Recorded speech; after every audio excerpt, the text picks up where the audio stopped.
Active passive का question number 71। The lightning caused a serious forest fire and damages many near by houses. जब भी active passive का question हो, मैंने आपको एक ही बात सिखाई है, सबसे पहले काम करना है हमें वर्ब पे। और यहाँ पे दो वर्ब दी हुई है, एक तो कॉज्ड दी हुई है और एक डैमेजेस दी गई। ठीक है, तो आप तो सबसे पहले पहली वर्ब पे काम कर लो। दो वर्ब दे, तीन वर्ब दे, उससे मुझे कोई मतलब नहीं। तो पहली वर्ब कौन सी दे रखी है? कॉज्ड। पहले आप ये पहचानो कि पहली वर्ब जो दे रखी है वो कौन सी टेंस में दे रखी है, प्रेजेंट, पास्ट, फ्यूचर। ये वर्ब की सेकंड फॉर्म है, मतलब ये है पास्ट टेंस। कंसेप्ट नंबर 1 कहता है अगर क्वेश्चन पास्ट है तो आंसर किस में आना चाहिए? पास्ट में। इन चारों ऑप्शन में से वो ऑप्शन सर्च कीजिए, वो ऑप्शन रिकॉग्नाइज कीजिए जो पास्ट टेंस में हो। ऑप्शन नंबर फर्स्ट ये प्रेजेंट में है, ये आंसर नहीं हो सकता। ऑप्शन नंबर 2 पास्ट में है, वॉज वर पास्ट में आता है, ये आंसर हो सकता है। ऑप्शन नंबर सी हैड, ये भी पास्ट में आता है, ये भी आंसर हो सकता है। Option number D was were, ये भी आंसर हो सकता है। तो option number B C D में से आंसर होगा। कंसेप्ट नंबर 2, अगर क्वेश्चन में हैड दिया हुआ हो तो आंसर में क्या आएगा? हैड। क्या कॉज्ड में यहाँ पे हैड दिया हुआ है क्या इस वर्ब में? नहीं। तो आंसर में भी हैड नहीं आएगा। मतलब ऑप्शन नंबर सी को हम एलिमिनेट कर देंगे। राइट आंसर बी और डी में से होगा, या तो वॉज कॉज्ड या फिर वॉज कॉज्ड। ठीक है, जब आपकी पहली वर्ब सेम हो जाए, जैसे वॉज कॉज्ड, तो अब काम किस पे करेंगे? दूसरी वर्ब पे। दूसरी वर्ब क्या दे रखी है? डैमेजेस। ये वर्ब की एस और ईएस फॉर्म है। एस और ईएस फॉर्म कौन से टेंस में आती है? प्रेजेंट में। तो कंसेप्ट क्या कहता है? अगर क्वेश्चन प्रेजेंट हो तो आंसर किस में आना चाहिए? प्रेजेंट में। तो आप ऐसा चेक करो, ऑप्शन नंबर बी और ऑप्शन नंबर डी में से कौन सा आधा सेंटेंस, मतलब बाकी का सेंटेंस प्रेजेंट में हो। तो ये तो हमारा यहाँ तक पास्ट तक हो ही गया, और आधा बचा कुचा किस में होना चाहिए? प्रेजेंट में। तो ये पास्ट है, इसमें आगे चेक करो डैमेज के साथ कोई प्रेजेंट की वर्ब है या नहीं। ये इज आर एम प्रेजेंट में आता है, बिल्कुल। ऑप्शन नंबर डी देखो, इसमें वॉज वर्ब दे रखा है, वॉज वर्ब प्रेजेंट में नहीं पास्ट में आता है, मतलब ये एलिमिनेट हो जाएगा, ये गलत आंसर होगा। राइट आंसर आपका ऑप्शन नंबर क्या हो जाएगा? बी हो जाएगा। Question number 72। The government has launched a massive tribal welfare programme in Jharkhand. सबसे पहले काम किस पे करना है? केवल और केवल वर्ब पे। वर्ब किस में दे रखा है? प्रेजेंट टेंस, क्योंकि हैज और हैव प्रेजेंट में आता है। तो कंसेप्ट नंबर 1 कहता है क्वेश्चन अगर प्रेजेंट तो आंसर प्रेजेंट। ऐसे ऑप्शन चेक करो जो प्रेजेंट में, एक तो ये प्रेजेंट है, ये हो सकता है। ऑप्शन नंबर बी प्रेजेंट में, ये भी हो सकता है। ऑप्शन नंबर सी भी प्रेजेंट में है, ये भी हो सकता है। ऑप्शन नंबर डी भी प्रेजेंट में है, ये भी हो सकता है। तो राइट आंसर चारों हो सकते हैं। कंसेप्ट नंबर 2, अगर क्वेश्चन में हैज हैव हो तो आंसर में हैज हैव आएगा। तो वो ऑप्शन चेक करो जिसमें या तो हैज हो या हैव हो। ऑप्शन नंबर ए में हैज हैव नहीं है, इसको हटा दो।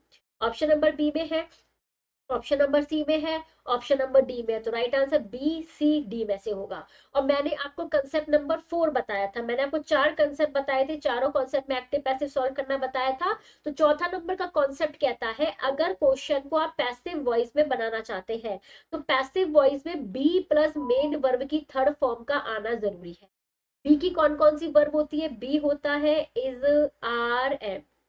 सेकंड फॉर्म क्या होती है? Was were. थर्ड फॉर्म क्या होता है बेटा? बीन। और आईएनजी फॉर्म क्या होता है? बीइंग होता है। इन आठों में से कोई ना कोई एक शब्द का आना जरूरी है। कब? जब आप सेंटेंस पैसिव में बदल रहे हो।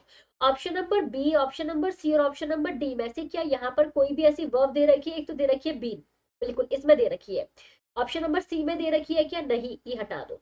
ऑप्शन नंबर डी में दे रखी है कि नहीं? ये भी हटा दो। मतलब right answer option number B आएगा, क्योंकि इसमें बीन दे रखा है। इसका राइट आंसर क्या हो जाएगा? Option number second. Question number 73। Gagan Narang and Vijay won bronze medal in the London Olympic. सबसे पहले काम करेंगे वर्ब पे। वर्ब क्या है? वर्ब की सेकंड फॉर्म वॉन। वॉन होता है पास्ट टेंस। अगर क्वेश्चन पास्ट हो तो आंसर किस में आना चाहिए? पास्ट में। तो ऑप्शन नंबर 1 चेक करो, क्या ये पास्ट में है? हाँ, वॉन सेकंड फॉर्म ही होता है, ये हो सकता है। ऑप्शन नंबर 2 पास्ट में है क्या? नहीं, हैज है प्रेजेंट में आता है, इसको हटा दीजिए। ऑप्शन नंबर सी पास्ट में है, क्योंकि वॉज वर पास्ट में आता है, ये हो सकता है। ऑप्शन नंबर डी पास्ट में है क्या? नहीं, हैज है प्रेजेंट में आता है, इसे हटा दो। तो राइट आंसर या तो ए आएगा या फिर क्या आएगा? सी आएगा। यहाँ तक कंफर्म हो गया। कंसेप्ट नंबर 2, मैंने आपको क्या बताया था, जब भी एक्टिव से पैसिव में कन्वर्ट करते हैं तो बी प्लस मेन वर्ब की थर्ड फॉर्म का होना जरूरी है। राइट, बी की कौन कौन सी वर्ब थी?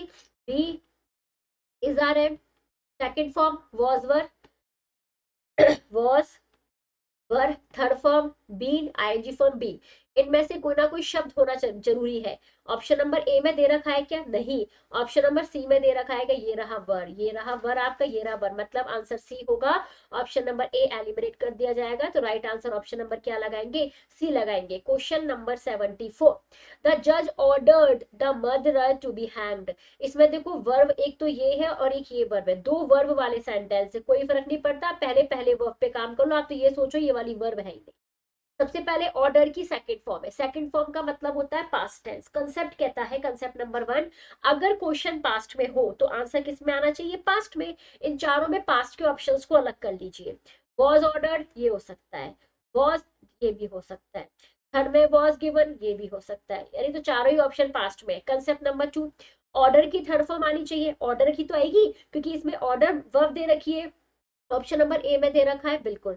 ऑप्शन नंबर बी में देखो बेटा, वॉज के साथ इन्होंने ऑर्डर दिया हुआ ही नहीं है, टू बी हैंग दिया है, जबकि इन्होंने ऑर्डर यहाँ दिया हुआ है, ये चाहिए ही नहीं मेरे को, मुझे वॉज वर के साथ ऑर्डर चाहिए, इसका मतलब ऑप्शन नंबर बी तो गलत हो गया। ऑप्शन नंबर सी में इन्होंने थर्ड फॉर्म तो दी है लेकिन गिव की दी है, मुझे गिव की नहीं, मुझे ऑर्डर की थर्ड फॉर्म चाहिए, तो ये भी हटा दो, ऑप्शन नंबर सी भी गया। ऑप्शन नंबर डी में दे रखा है भाई वॉज ऑर्डर, तो आंसर या तो ए होगा या फिर डी होगा। अब देखो यहाँ पे वॉज ऑर्डर्ड आ गया, यहाँ वॉज ऑर्डर्ड आ गया, जब आपके आंसर्स की जो वर्ब्स है वो बिल्कुल मैच कर जाए फिर आगे वाली वर्ब पे काम करो। आगे वाली वर्ब क्या है? ये बेटा पैसिव में ऑलरेडी दे रखी है, इसमें क्या दे रखा है? बी प्लस मेन वर्ब की थर्ड फॉर्म। मैंने क्या बताया था, हमेशा एक्टिव से पैसिव में मेन वर्ब की थर्ड फॉर्म आती है, हैंग की थर्ड फॉर्म हैंग्ड होगी, इन्होंने हैंग लिखी है, तो ऑप्शन नंबर ए तो गलत हो गया। देखो ऑप्शन नंबर सी में हैंग दे रखा है, आंसर बिल्कुल सही है, ऑप्शन नंबर डी आपका करेक्ट होगा, क्योंकि पैसिव वॉइस में थर्ड फॉर्म की जरूरत होती है ना कि फर्स्ट फॉर्म की। Next question 75, mother field dark filtered coffee, आपको बताना है इसमें आंसर क्या होगा। Mother field dark filtered coffee, सबसे पहले काम करेंगे वर्ब पे। वर्ब क्या है? फिल्ड, ये है पास्ट टेंस।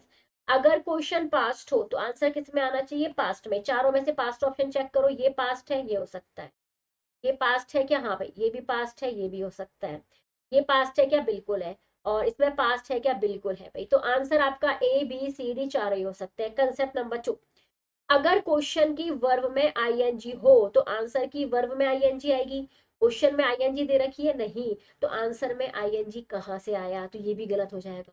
कंसेप्ट नेक्स्ट देखो, इसमें क्या मैंने बोला था कि जब भी एक्टिव से पैसिव में कन्वर्ट करते हैं मेन वर्ब की थर्ड फॉर्म चाहिए। मेन वर्ब क्या दे रखा है बेटा? फिल, और फिल की थर्ड फॉर्म होती है फिल्ड। तो यहाँ पे इन्होंने क्या है, यहाँ पे तो वॉज वर्ब के साथ थर्ड फॉर्म दे रखा है, यहाँ पे वॉज के साथ डार्क दे रखा है, मुझे डार्क नहीं, मुझे फिल की थर्ड फॉर्म चाहिए, तो ये तो गलत हो गया। ये पहले ही गलत हो गया था आईएनजी आने की वजह से।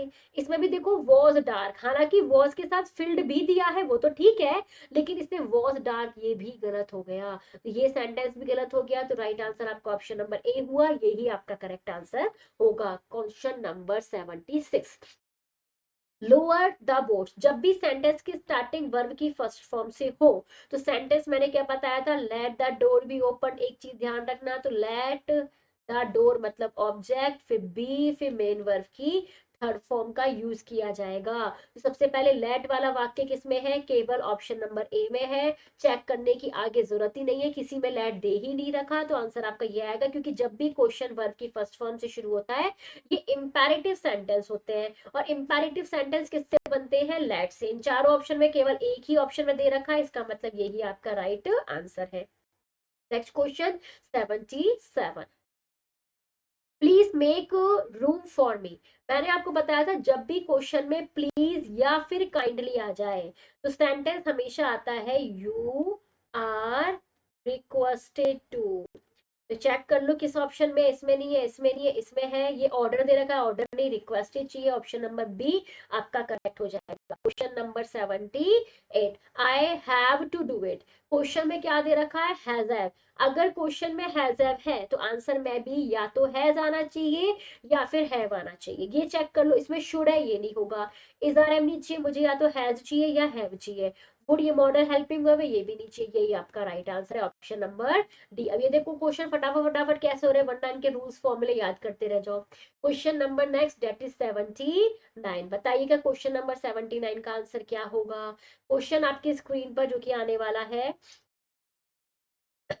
Who stall your book. सबसे पहले मैंने आपको बताया था जब भी क्वेश्चन में हु हो तो हु को किस में कन्वर्ट कर देते हैं, बाय हुम में।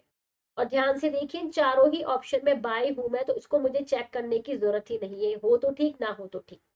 मैं चेक करूंगी नेक्स्ट को। अगला देखो स्टॉल, ये स्टील की सेकंड फॉर्म है। सेकंड फॉर्म का मतलब होता है पास्ट टेंस। अगर क्वेश्चन पास्ट है तो आंसर पास्ट में होना चाहिए। ये वॉज वर पास्ट में है, वॉज वर पास्ट में है, वॉज वर पास्ट में, ये भी पास्ट में। भाई चारों ऑप्शन पास्ट में दे रखे, लेकिन इंटेरोगेटिव सेंटेंस की खास बात ये होती है कि इसमें जो सब्जेक्ट होता है, सब्जेक्ट के पहले हेल्पिंग वर्ब आती है। अगर सब्जेक्ट सिंगुलर हो तो हेल्पिंग वर्ब सिंगुलर लगाना। अगर सब्जेक्ट वर्ब जो आपका सब्जेक्ट है वो प्लूरल हो तो आपकी आने वाली जो वर्ब है वो भी प्लूरल लगाना। तो इसमें सब्जेक्ट क्या है, योर बुक। किताब सिर्फ एक ही है, एक से ज्यादा होती तो मैं बहुवचन वर्ब लगाती, लेकिन एक ही किताब है तो एक वचन आएगी। तो इन चारों सेंटेंस में वो सेंटेंस अलग निकाल लो जो एक वचन रूप में हो। वर्ब ये तो बहुवचन होता है, वॉज ये एक वचन होता है, वॉज एक वचन होता है, वॉज एक वचन होता है। लेकिन ध्यान रखना, जब भी एक्टिव से पैसिव में कन्वर्ट करते हैं तो हेल्पिंग वर्ब सब्जेक्ट के पहले आती। सब्जेक्ट के पहले, इसने सब्जेक्ट के बाद दे रखी है, इसमें सब्जेक्ट के पहले है, देखो ये रही। और इसमें सब्जेक्ट के बाद में है, मुझे सब्जेक्ट के बाद में नहीं चाहिए। ये रहा सब्जेक्ट, सब्जेक्ट के बाद, ये गलत हो गया। ये सब्जेक्ट के पहले है, ये सही हो गया। और ये आपके सब्जेक्ट के बाद में है, ये गलत हो गया। तो option number C correct answer होगा। ध्यान रखना, हेल्पिंग वर्ब इंटरोगेटिव सेंटेंस में हमेशा पहले आती है। इसके कई क्वेश्चन एग्जाम में आ चुके हैं, कई बार मैं पहले भी करवा चुकी हूँ प्रीवियस, और ये भी मैंने करवा दिया है। Next question, open the window. मैंने बताया था क्वेश्चन की स्टार्टिंग अगर वर्ब की फर्स्ट फॉर्म से हो तो सेंटेंस की स्टार्टिंग लेट से होगी। इन चारों ऑप्शन में लेट वाले सेंटेंस एक तो ये है, एक ही है, तो ये गलत हो गया, ये गलत हो गया। तो आंसर बी और डी में आएगा, क्योंकि लेट से शुरू होने वाले वाक्य होते हैं इंपेरेटिव सेंटेंस, जो इंपेरेटिव सेंटेंस को जब हम क्या बनाते हैं, पैसिव वॉइस में कन्वर्ट करते हैं। आगे, जब भी एक्टिव से पैसिव में कन्वर्ट करते हैं तो बी प्लस मेन वर्ब की थर्ड फॉर्म का होना जरूरी है। इस सेंटेंस में थर्ड फॉर्म है, इस सेंटेंस में भी थर्ड फॉर्म है, लेकिन बी की फॉर्म यहाँ पे है, बी की फॉर्म यहाँ से गायब है। बी की फॉर्म कौन कौन सी थी, बी इज आर है, वॉज वर और बीन और बीइंग, इसमें कहीं भी नहीं दिख रही है आपको। इसका मतलब सेंटेंस का पैसिव क्या होगा, option number D correct answer होगा। Question number 9।